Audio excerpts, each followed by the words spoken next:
Emmanuel Macron avait prévenu, il voulait que l'argent circule, soit réinjecté dans l'économie.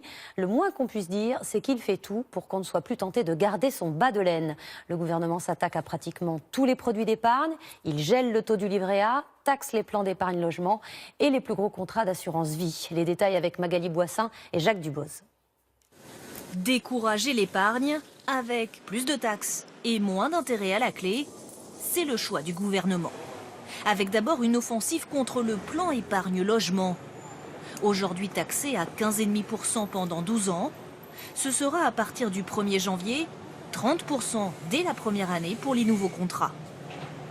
Le taux du livret A est lui gelé à 0,75% pour 2 ans, une décision politique, alors que son rendement est aujourd'hui inférieur à la hausse des prix. Une très mauvaise surprise pour ces épargnants. Je trouve ça un peu écœurant. J'ai les deux, j'ai le PEL et le livret A, et se faire taxer là-dessus, déjà qu'on se fait taxer sur suffisamment de choses, je trouve ça pas suffisamment normal. J'ai 4 enfants, ils ont tous les 4 un livret A. Et quand je vois le taux d'intérêt, je pense que ça va. Enfin, je vais arrêter les livrets A. Le seul endroit où on est tranquille, c'est sous son matelas, à condition de ne pas se faire cambrioler. Changement aussi en vue pour l'assurance vie, avec une taxation qui grimpe à 30% pour les gros contrats. Objectif pour le gouvernement, orienter l'argent des Français vers les entreprises.